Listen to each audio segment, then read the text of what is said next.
Prades Prod Negro. Prades Prod Negro.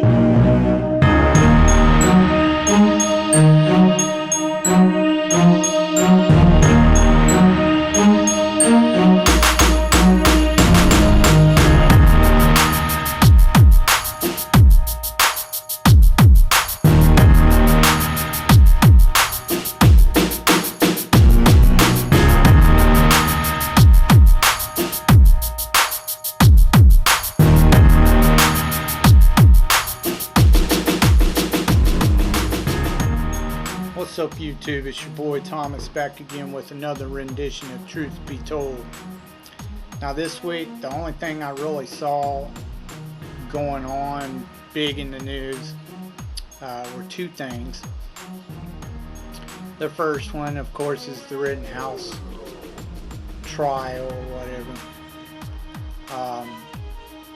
If you've watched some of the news coverage, you'll see that the far leftists, the extremists, are pissed. They are going off the rails. They're really having a hissy fit with this trial because they're trying to compare it to the George Floyd crap, which they can't, and they know it, and it's pissing them off. It's not going their way. George Floyd was a multi-convicted offender. He was a criminal, a crook, a druggie. He shouldn't have been foreseen the way he was by the leftist media. But if you check out a lot of the media in there, they try to compare him to Rittenhouse. The kid, he was just trying to defend himself against some convicted rapists and a wife beater. This has been proven. They attacked him. He did not attack them. He just defended himself and shot back. You can't compare the two. It's completely different scenarios.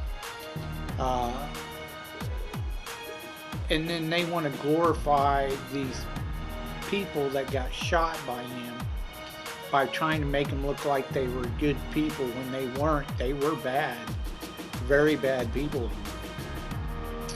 The second thing that I saw that the leftist media are having a fit about because it's not going away is the whole thing to do with, the parents should have the right to speak on what school curriculum should be,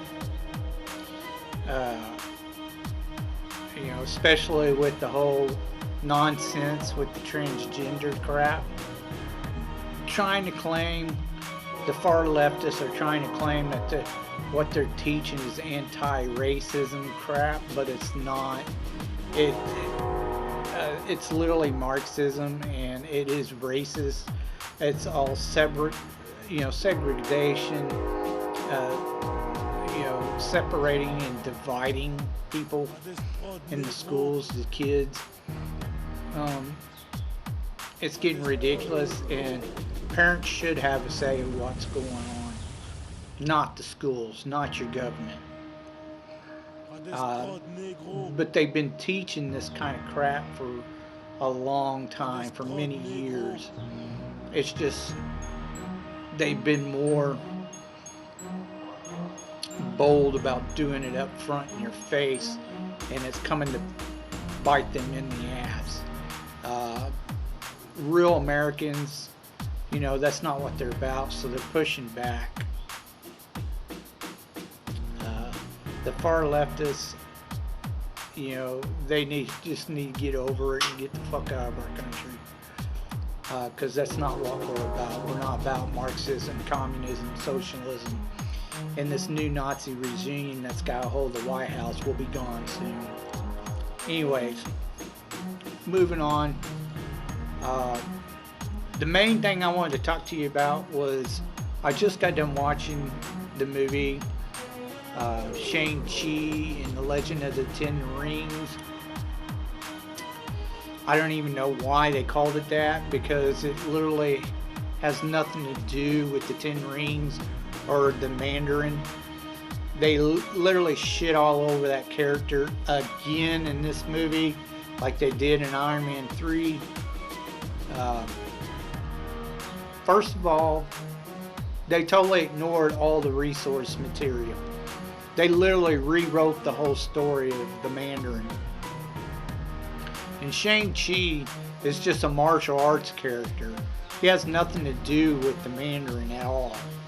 So why he's in this movie, I don't know.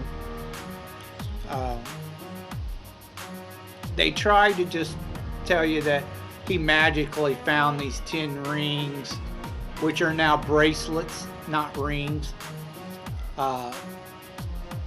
And they just gave him powers and abilities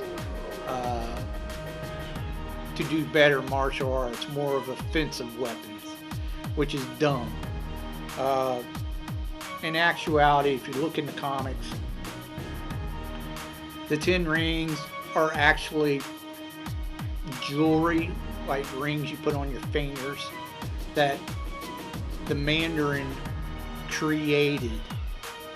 Now he found them in a spaceship, a crashed spaceship in China, and for years he studied the spaceship, the language, and then he found the core of the spaceship. He took the core and he chopped it up into 10 pieces, and then he forged rings out of this core. Now each ring eventually developed its own individual power and was given a nickname. Now over time, the Mandarin no longer needed the rings to use them. At first, he had to have them close to him. That's why he wore them all the time. But eventually, over the years, like I said, he didn't have to wear them anymore to use them. He developed like this psychic bond with them, and he could use them at great distances. Anyways, like I said, they used none of that resource material. They completely rewrote the whole thing, which was dumb. There was no Tao Lao, none of that magical creature of the world bullshit. None of that has to do with the Mandarin. So, literally, this is a shit on the Mandarin and the comics. It was dumb, plain and simple. Now, if they would have changed, like called it something else and not try to use iconic names and characters, it probably would have been a decent action flick. I thought it was an okay for an action flick, but the fact that they tried to, name it about the Mandarin and Shang-Chi was just dumb. It made it stupid because it literally had nothing to do with it. Either character. Was it an okay action flick? Yeah. It's worth a one-time watch, but like I said, it was a piece of shit garbage movie. Honestly, it was, for what they tried to do with it. Marvel and Disney is just god-awful. The writers do not know what they're doing. They can't write a decent story to save their fucking ass. Anyways, that's all I have to say on Shang-Chi. I give it 2 thumbs down unless you're just a hardcore Disney fan. It's not worth the watch. Honestly, it's not. Okay, moving on. Okay, movie-holics. This week is Action Week.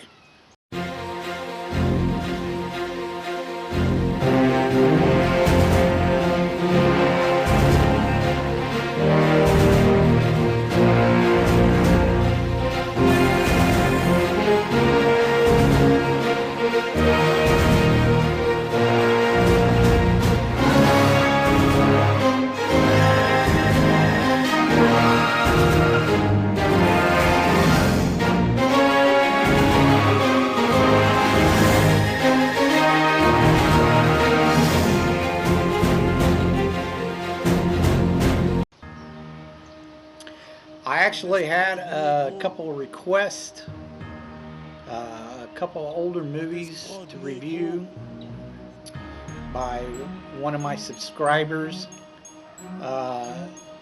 They asked if I would review the movies called Delta Force and the Delta Force 2. Now, there are only two of these, of the Delta Force, and don't get them confused with the 5 or 6 movies called Delta Force. Those are completely different series of movies. These two star one of the biggest action stars of the late 70s and early 80s, and honestly, if you've watched any of my past videos, I've done reviewed a few of his movies, but I am not a fan of Chuck Norris at all. I never have been. And the reason why is because the guy, whether you like him or not, you have to admit, the guy cannot act worth a shit. He shows no emotion whatsoever. His lines are monotone and he's stone-faced through the whole thing. And that's the reason I can't stand him. I just don't like Chuck Norris as an actor. Now, he's a great karate master. He just sucks as an actor. And the only reason why some of his movies or his television series does so well is because of the actors, co-stars around him. Without them, his movies would never get off to a start. Plain and simple. Anyways, so the first Delta Force, which was done in 1986, and it made about 18 million worldwide. I also co-starred Lee Marvin. Now, in the first one, you have some Lebanese soldiers, or call them revolutionary soldiers or freedom fighters, whatever you want to call them. They hijack a plane and then take several hostages to their home country, and they're going to use them as political pawns. Well, Chuck Norris's Delta Force, which he commands, at first, at the beginning of the movie, he's a captain, and later on he becomes a major. They go in and, of course, save the hostages, yada, yada, yada. You know, save the day, bring them home. That's pretty much the entire movie. Now, for the first half of the movie, you're dealing with the terrorists on a 747 like plane or whatever, and then the other half is them going in to the country and getting them out on the same plane. Now, I thought it was kind of strange because they would play this cheesy ass like theme music every time they showed the Delta Force like killing people and shit. It was weird. I was just like, why are you playing that cheesy ass? It was like welcome home type music, like, ooh, good job, great American hero kind of shit type of theme music. It was kind of cheesy. Now, was it a decent action flick? Yeah, it was okay for, an 80s action flick. To be honest, I was kind of bored with the first one, honestly. It was okay, but it wasn't that great. I think it could have been way better, but it was just, so I give it a thumbs up and a thumbs down. Check it out if you want, if you like cheesy action flicks. Now the sequel, Delta Force 2, the Colombian Connection, it was done in 1990 and it made about 7 million worldwide. It also co-starred Billy Drago, and he plays a lot of B-rated villains in movies from the 80s. He's a good villain. I like the dude. He's always played the good villain part. He just has that creepy look about him. Anyways, in this one, Billy Drago plays a Colombian drug lord. He pretty much owns the country. You know, he owns the army and everything. He's one of the richest men on earth. Anyways, he ends up killing Chuck's best friend's entire family, including his best friend. And they go in to stop him. You know, at the beginning of the movie, they catch him and extradite him back to the United States, but he gets off on a technicality, and then he ends up killing his best friend and his entire family. So they figure another way to go in. Him and this general, who's a buddy of his, they figure a way to go into the country and bring him out again, extradite him again. But that's not what happens. They go in, they end up getting in a skirmish with the drug lord's army, I guess you can call them, and they end up killing him at the end. And that's pretty much the end of the movie. They show him flying off in a chopper. That's the end.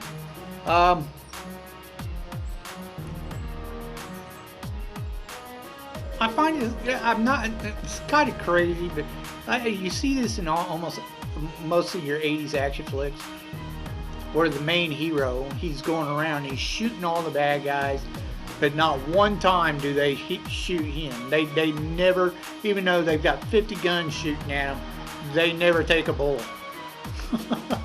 And it's the same way in this movie, so it's kind of cheesy. Again, it's cheesy, but to be honest, I liked this sequel better than I did the first one. This one was actually pretty good, but you had Billy Drago as the bad guy, so naturally it was really good. I liked the second one way better, even though it didn't make as much as at the box office as the first one did. Far better. This one I actually give 2 thumbs up. If you like good 80s cheesy action flick, this is definitely a good one. It was really good, solid 80s flick. Even though I can't stand Chuck Norris. Anyways, those are your reviews. Hope you enjoyed them. If you have anything to say about or thoughts about what I mentioned earlier in the video, please leave your thoughts down in the comment section down below. I'd like to hear from you. Also, if you can think of or you might know of a particular underrated movie or a movie that's not well known that I may not have ever heard of or seen, please leave your suggestions down in the comments below, and I'll get to reviewing them as soon as I can. So until next time, I told you you'd be told the truth, and you've just been told.